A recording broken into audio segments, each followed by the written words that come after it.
20 years had passed since Jeremiah Corwin last felt the touch of a black woman's hand. Tonight, thunder split the mountain sky as desperate knuckles rapped against his cabin door. Lightning illuminated her face through the window. Dark skin glistened with rain, eyes wide with something beyond fear. His hand froze on the door handle, the last time burned behind his eyelids. Sarah's fingers slipping from his as smoke filled their burning world, her final breath against his palm, the weight of her body going still in his arms. Another knock, more urgent now. Jeremiah stepped back from the door, his chest tightened like a rope around his ribs. 20 years of careful isolation threatened to crumble with one simple gesture. "Please," her voice cut through the storm, "I can see your lamplight." He touched the door but couldn't turn the handle. Sarah's ghost seemed to whisper warnings in the wind. "I just need directions to Silver Creek." The words hit him like a physical blow.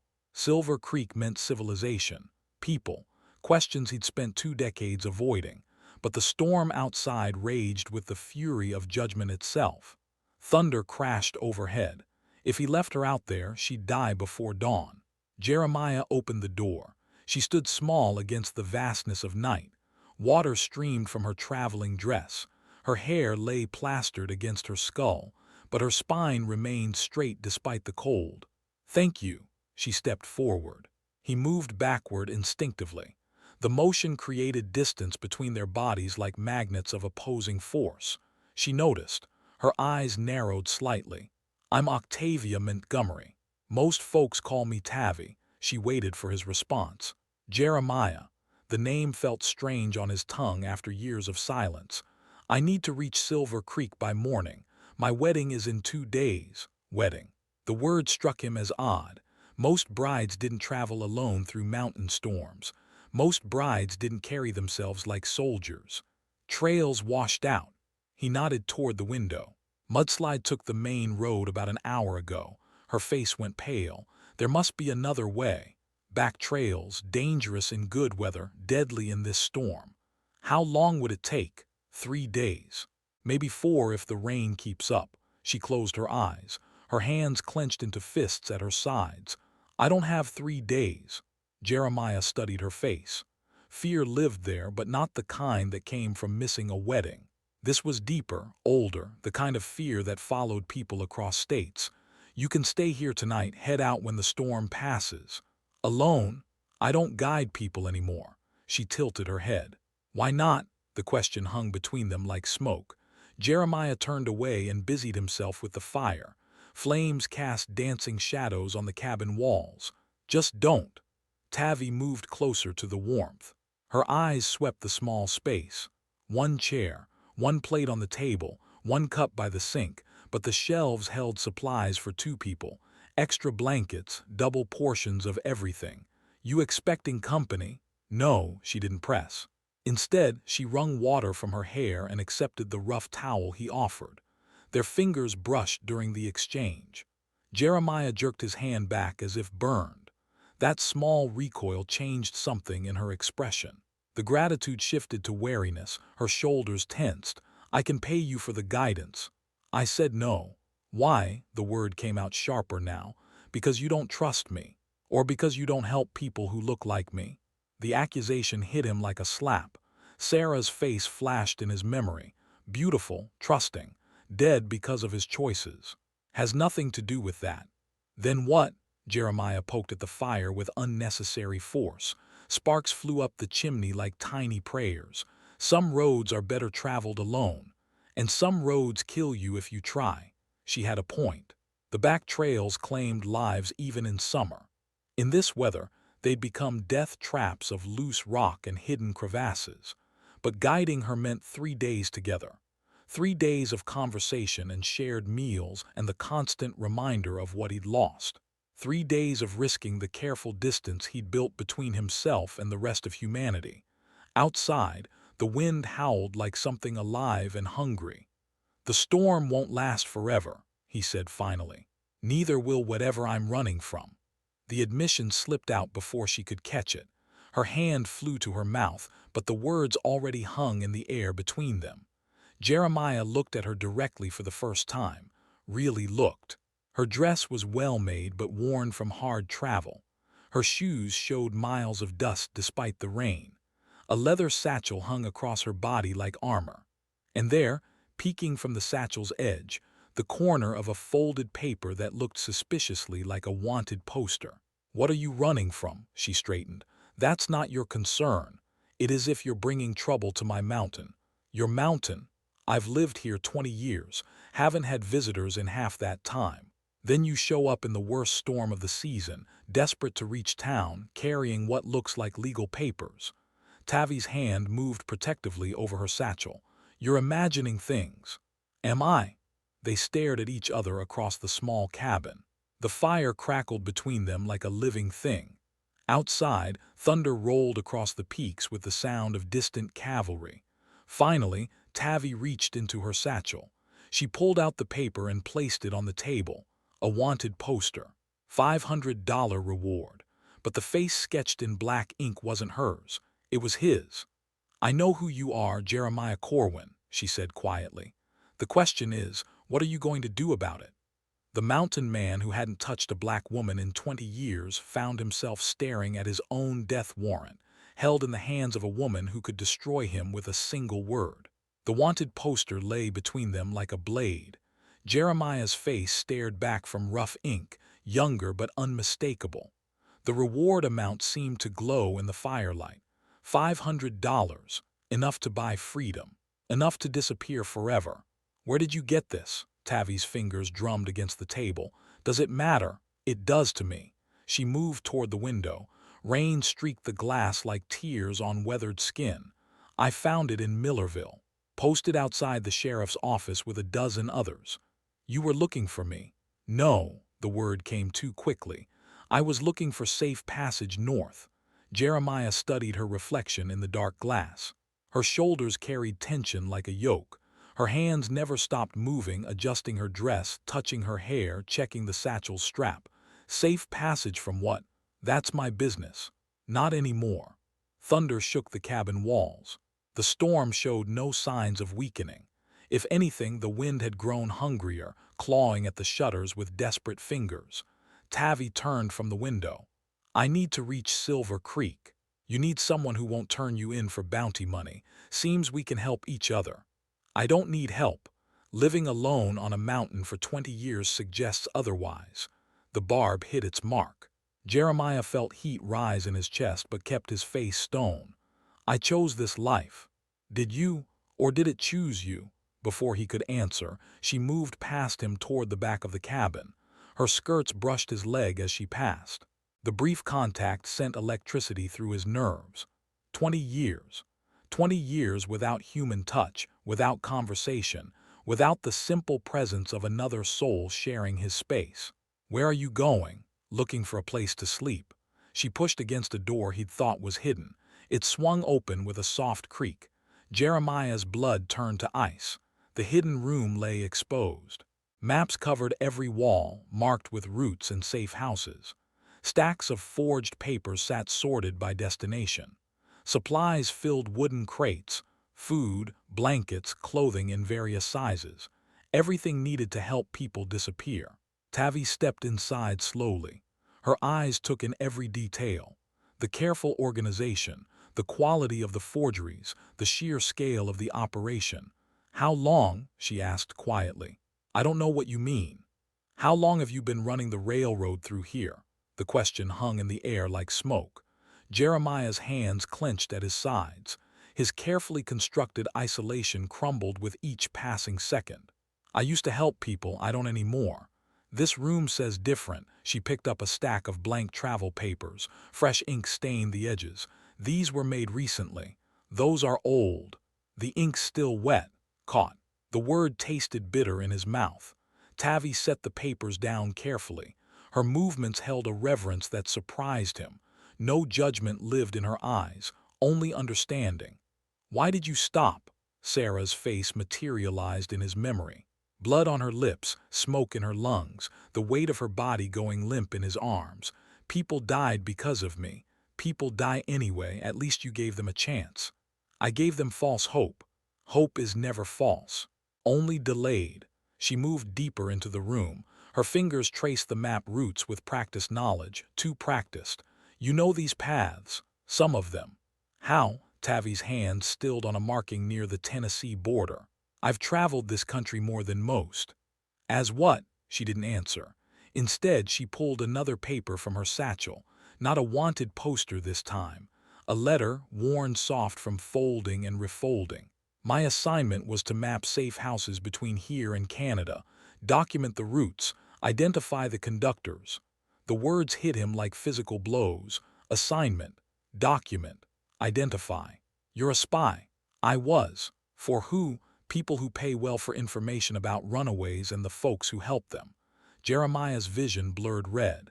His hands shook with barely contained rage. 20 years of careful work, dozens of lives saved, all of it compromised by the woman standing in his secret room. Get out.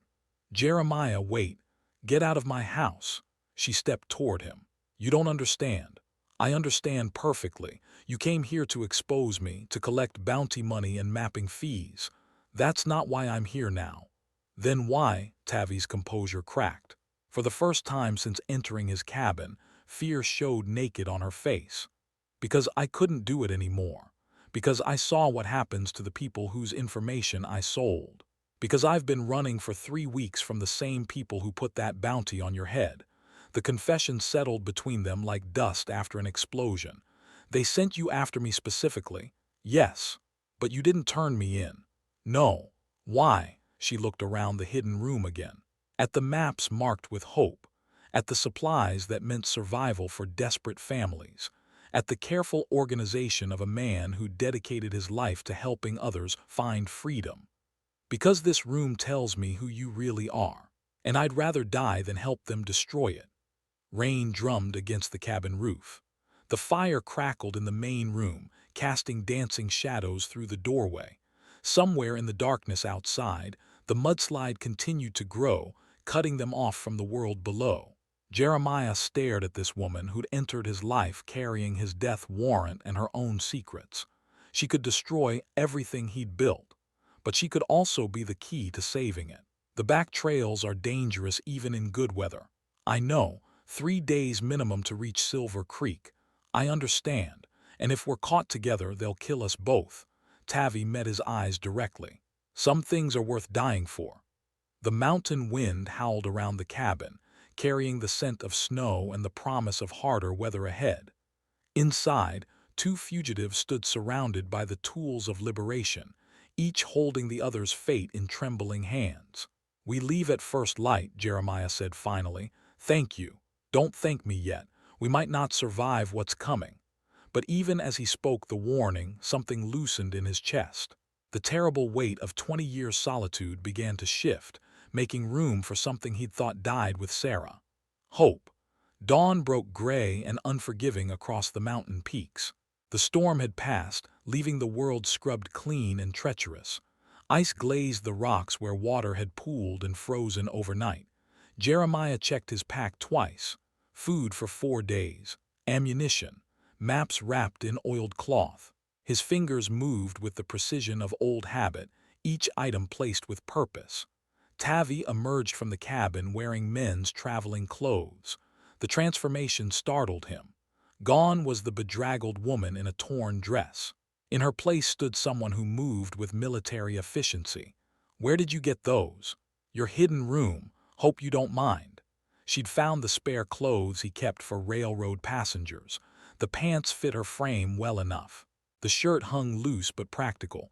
A wide-brimmed hat shadowed her face. Smart thinking. I've learned to be practical about survival. They set off into the gray morning. Jeremiah led, picking each step carefully across loose shale and frost-slicked stone. The back trail demanded respect. One careless move meant a 100-foot fall into jagged rocks below. Tavi followed without complaint. Her feet found purchase where others would stumble. She read the mountain's language with fluency that spoke of experience. You've done this before. Traveled mountain trails, yes. Alone? Usually. The conversation died as the path narrowed. They pressed against cold rock, inching along a ledge barely wide enough for one person. Wind whipped through the canyon below, carrying the scent of pine and distant snow. Hours passed in careful silence.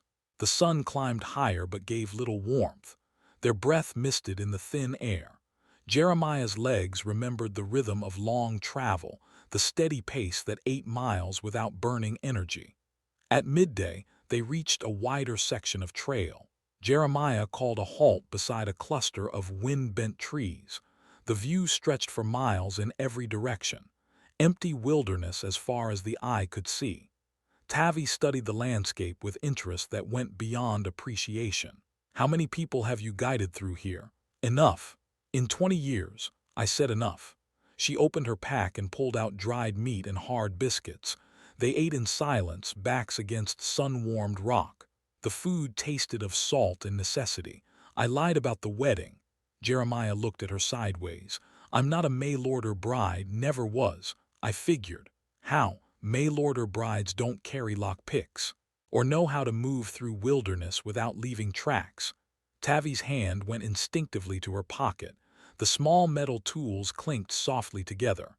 "I was running north, trying to reach Canada before they caught up. The people I worked for, the ones who sent me to map your network." A hawk circled overhead, riding thermals with lazy grace.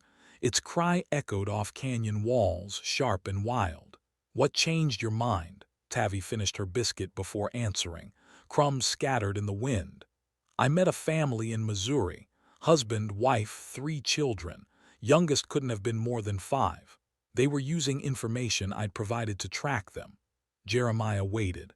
The hawk's shadow passed over them, brief and cool. "I watched them separate the family, saw the mother try to hold on to her babies, heard the children crying." Her voice remained steady, but her hands clenched into fists. "That night I burned my notes, took what money I had and ran." "How long ago?" 3 weeks. "They've been hunting you since then?" "Yes." Jeremiah processed this information. 3 weeks meant professional trackers, men with resources and motivation, the kind who didn't give up easy. "Why come here? Why risk exposing my operation?" "Because you're the only conductor they haven't caught yet, the only one still moving people successfully. I told you I retired. From what I saw in that room, retirement didn't take." She was right. Despite his vows of isolation, despite Sarah's death haunting every decision, he'd never truly stopped. Couldn't stop. The pull of conscience was stronger than fear. People kept coming, desperate families, children alone on the trail. "So you helped them?" "When I could." They resumed walking as afternoon shadows lengthened. The trail descended through stands of aspen and pine. Leaves whispered secrets in languages older than human memory. As evening approached, Jeremiah began watching for a suitable campsite. They needed shelter from wind and concealment from prying eyes. The next water source lay an hour ahead, beside a grove that offered both. That's when they heard the voices. Jeremiah raised his hand. Tavi froze instantly. Through the trees below, firelight flickered. The sound of weeping carried on the still air. Children crying. Jeremiah's chest tightened. He knew those sounds, had heard them too many times in 20 years of railroad work. Terror and exhaustion and the particular despair of people pushed beyond endurance. He crept forward, staying low behind pine boughs. Tavi followed, moving with practiced silence. A small clearing opened below them. 3 men sat around a fire, rifles within easy reach. Beyond the light, barely visible in gathering dusk, huddled a family of 4. The Morrison family, by Jeremiah's count. Father, mother, 2 young girls. The children pressed close to their parents, eyes wide with fear. Bounty hunters. Had to be. The way they sat casual while their prisoners wept spoke of men comfortable with cruelty. Jeremiah began backing away. This wasn't his problem anymore. He'd sworn off rescues after Sarah died, sworn off risks that could expose his network. But the youngest girl looked up at that moment. Her face caught the firelight. She couldn't have been more than 6 years old, Sarah's age when the plantation burned. Tavi touched his shoulder. Her eyes asked a silent question. Jeremiah stared down at the frightened family, at the men who'd torn them from whatever poor safety they'd found, at the rifles that would cut down anyone foolish enough to interfere. Every instinct screamed retreat, preserve the network, protect the greater good, save himself to help others another day. But the little girl's eyes held the same terror he'd seen in Sarah's face 20 years ago.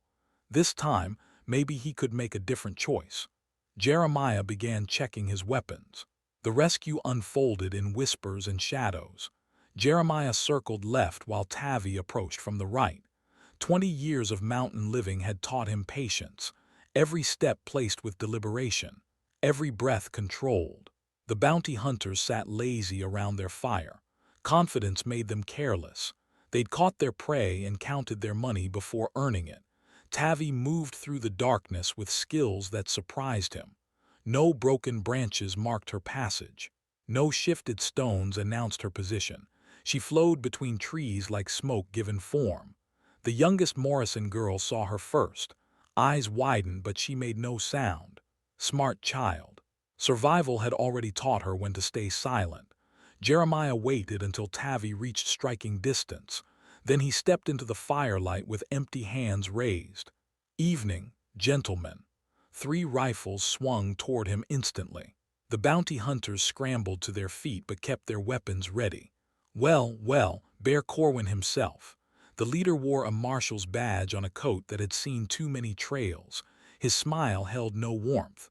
Marshal Cartwright. Been a while. 5 years since you slipped through my fingers in Arkansas. Cost me a pretty bounty that day. Sorry to disappoint. Oh, you won't disappoint tonight. 500 for you. 200 for each of them. Cartwright nodded toward the Morrison family. Nice profit for an evening's work. Behind the marshal, Tavi emerged from the shadows. The youngest bounty hunter turned at some small sound, but Tavi's hand found the pressure point at his neck before he could cry out. He dropped without a sound. The other 2 men never noticed, their attention fixed on Jeremiah and the money he represented. You come alone, Bear. Always do. Smart man makes this simple. Cartwright raised his rifle. The barrel gleamed in the firelight. That's when Tavi struck again. A fallen branch became a weapon in her hands. The second bounty hunter crumpled as wood met skull with a wet crack.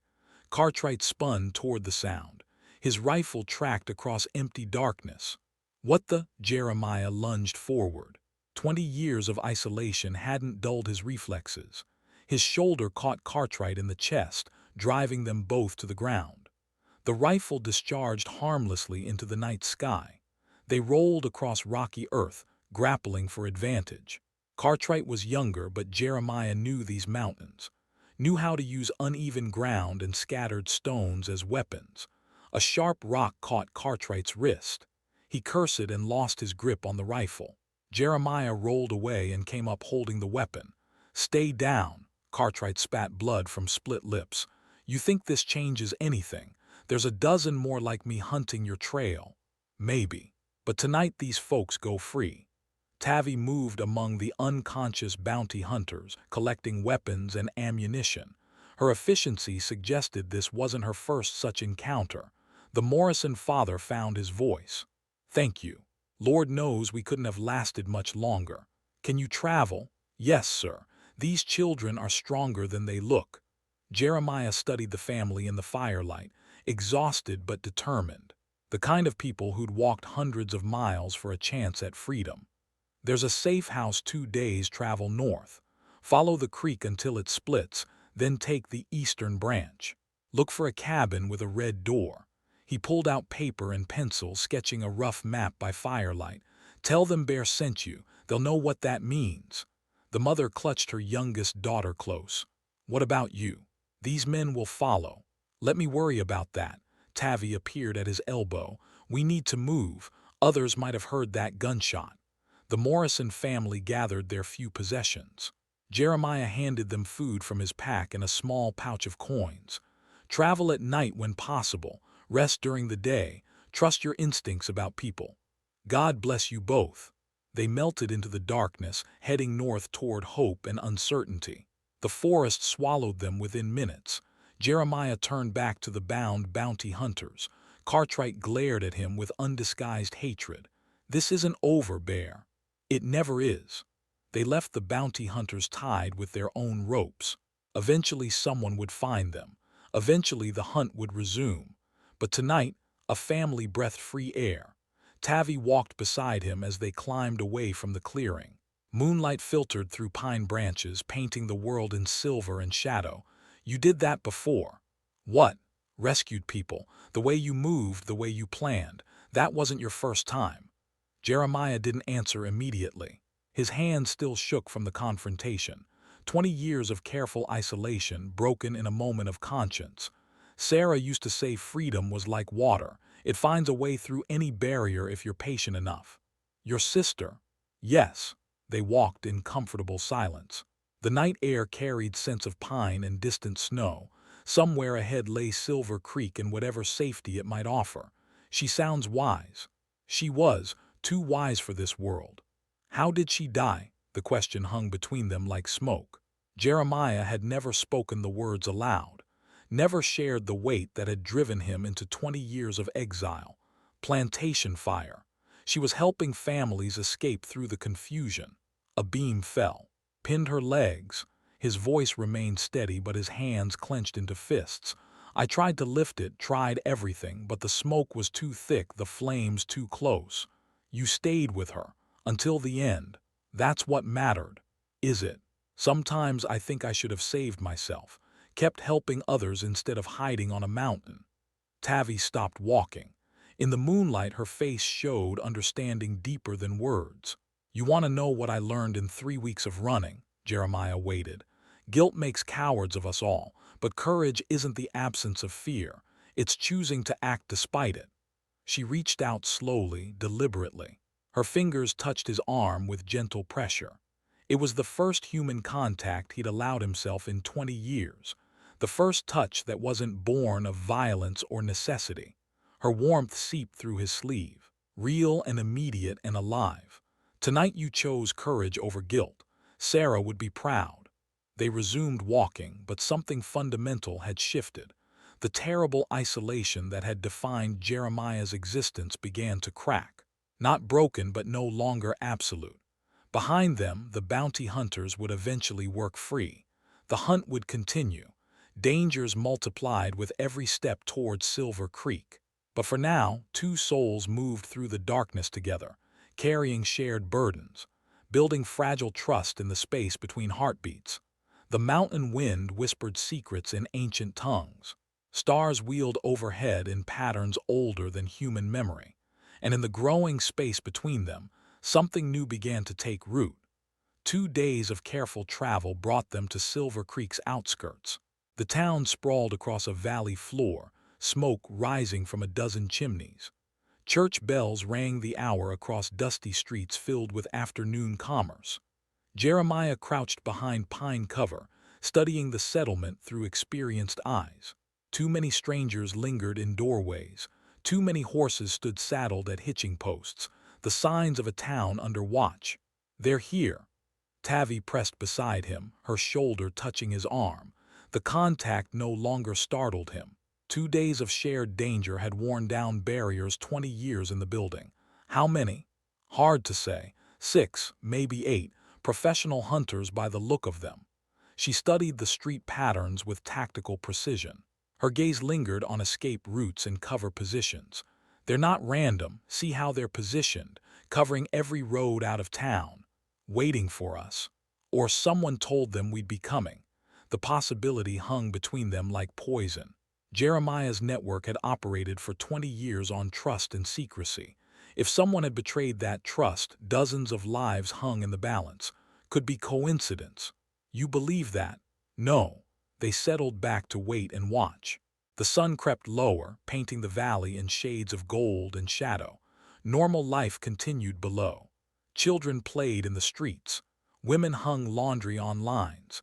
Men conducted business with handshakes and promises. But underneath the routine, tension hummed like a bowstring drawn taut. "Tell me about Sarah," Tavi said quietly. The request surprised him.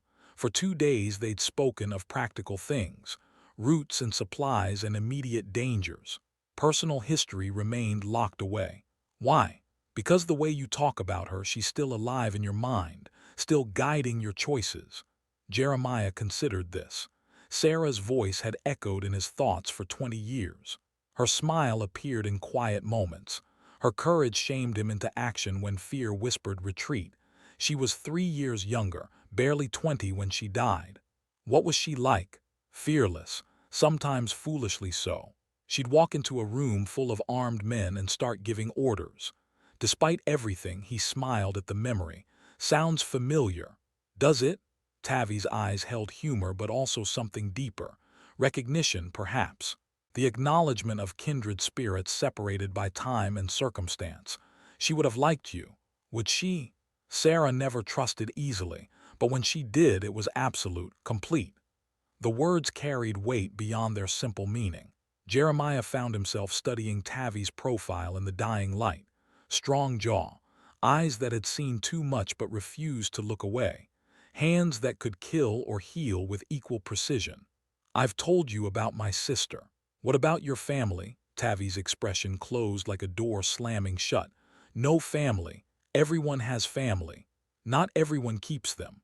The conversation died as movement caught their attention.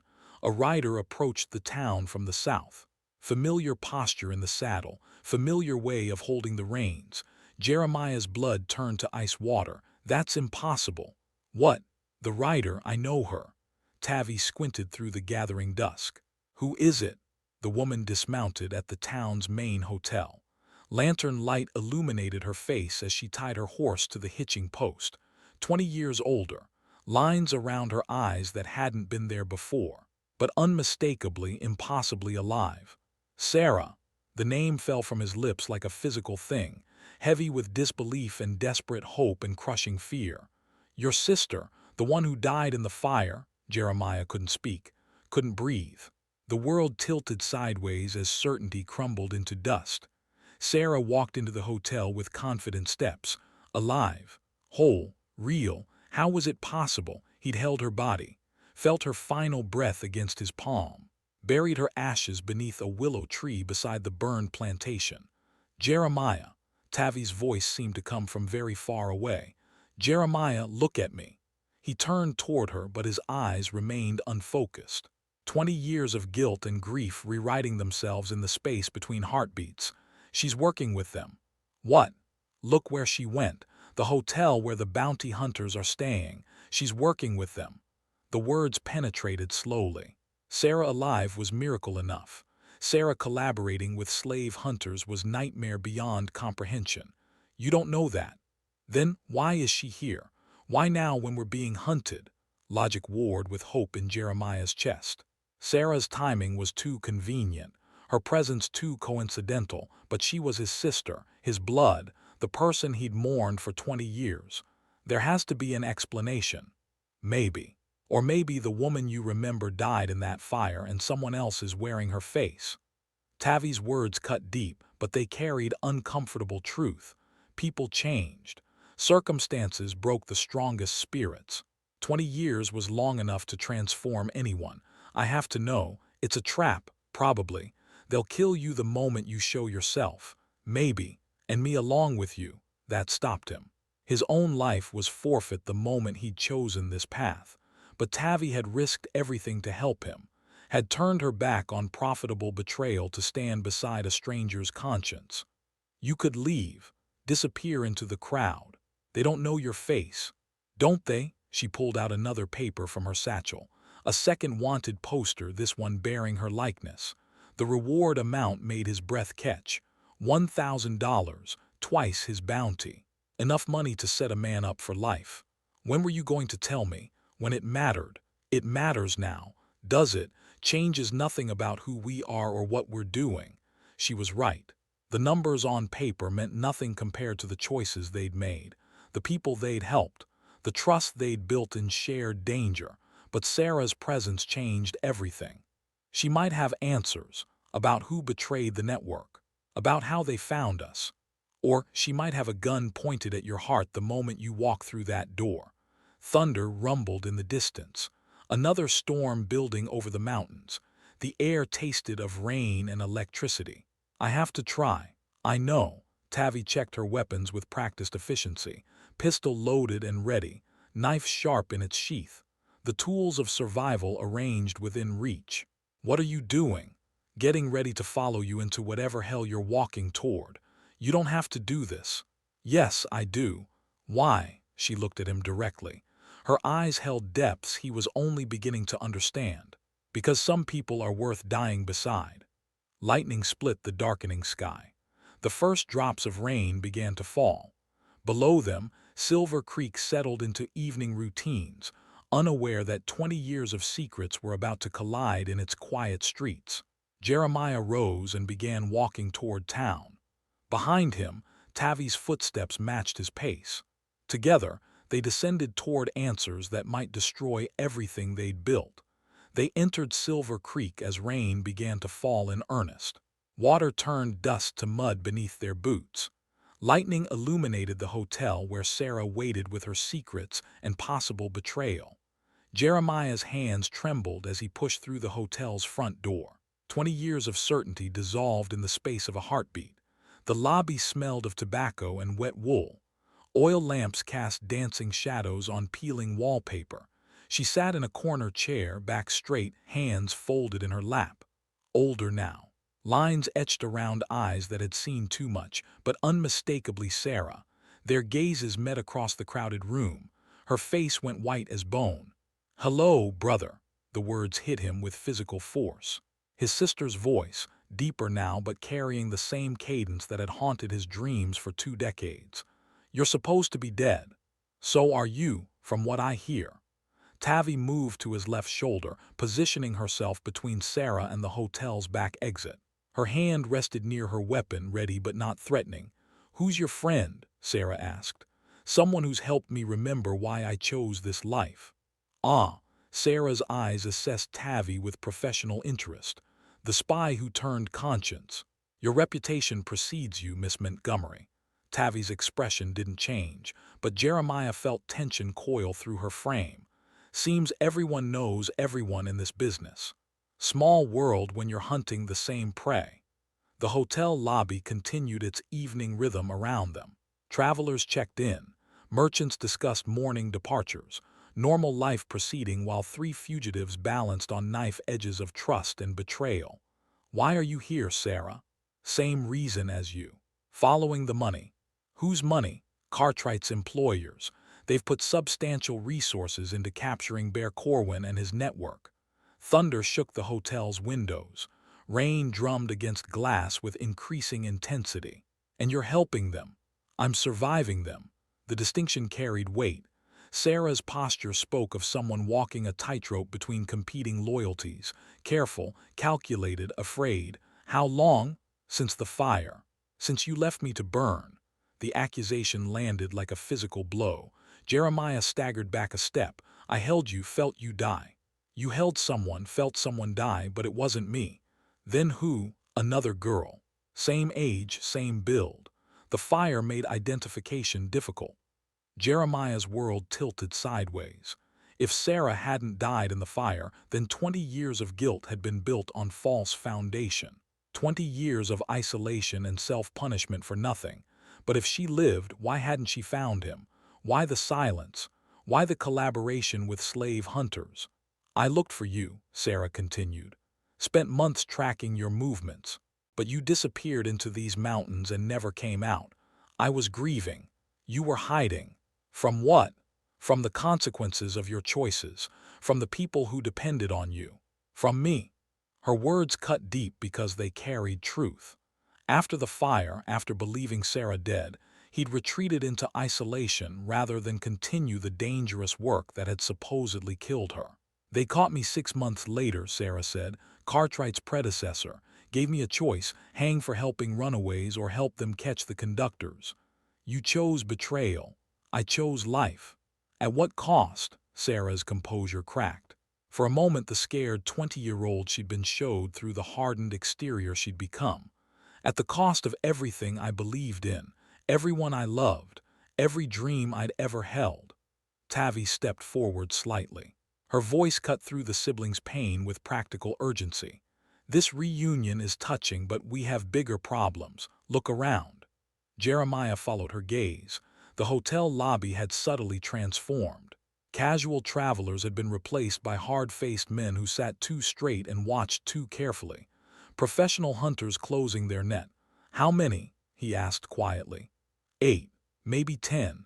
Armed? Assume yes." Sarah rose from her chair with fluid grace. "They're not here for a firefight, too much collateral damage, bad for business." "Then what?" "They want you to surrender, walk out quietly. Make this easy for everyone. And if I refuse, then they'll make it hard." Lightning illuminated the lobby through rain-streaked windows. The storm had reached full fury, turning the world outside into a chaos of wind and water. "There's another option," Tavi said. Both siblings looked at her. "We don't run, we don't surrender. We make our stand here with witnesses. Force them to act in public where people can see." "That's suicide," Sarah said. "Maybe.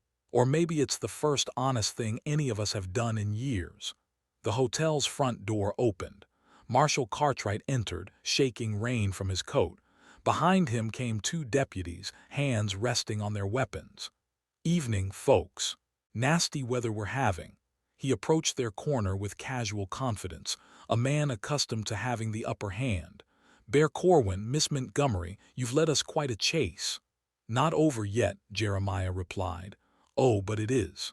See, your sister here has been most helpful in tracking your movements. Amazing how family loyalty works both ways." Sarah's face remained impassive, but something flickered in her eyes. Regret, perhaps, or calculation. "She told us about your cabin, your supply routes, your safe houses, quite an operation you built." "Built and destroyed, it seems." "Not destroyed, redirected. We've been using your network to catch runaways instead of helping them." Poetic justice, wouldn't you say? The revelation hit Jeremiah like a physical blow. Not only had Sarah betrayed him, but she'd perverted everything he'd worked to build, turned salvation into damnation. "How many?" "Families. Oh, dozens by now. Your reputation drew them right into our hands." Tavi's hand moved to her weapon. Around the lobby, Cartwright's men tensed in response. "Easy now," the marshal said. "No need for unpleasantness. You surrender quiet, we'll make sure you get fair trials." "Fair trials that end in hanging." "Well, yes, but fair nonetheless." That's when Sarah moved. Not toward her brother or away from danger, but directly at Cartwright. Her hand produced a derringer from somewhere in her skirts. "Actually, Marshal, I think we need to discuss new terms." The tiny pistol pressed against Cartwright's neck. Around the lobby, his men raised their weapons but couldn't fire without hitting their leader. "Sarah, what are you doing?" "Something I should have done years ago." Her voice carried the strength Jeremiah remembered from their youth, the fearless determination that had made her a natural leader. "I'm choosing a side." Finally. Thunder crashed overhead as the storm reached its peak. In the hotel lobby, 20 years of betrayal and grief began to transform into something that might, with luck and courage, resemble redemption. The mountain man who hadn't touched a black woman in 20 years found himself standing beside 2 of them, ready to fight for the freedom they'd all lost and hoped to find again. And that is all to the story, for now. Please let me know where you are tuning in from. Perhaps we will create a story there. Consider liking this video and subscribing to our channel, and if you enjoy our content, click this video on your screen. I promise you it's worth watching. See you tomorrow.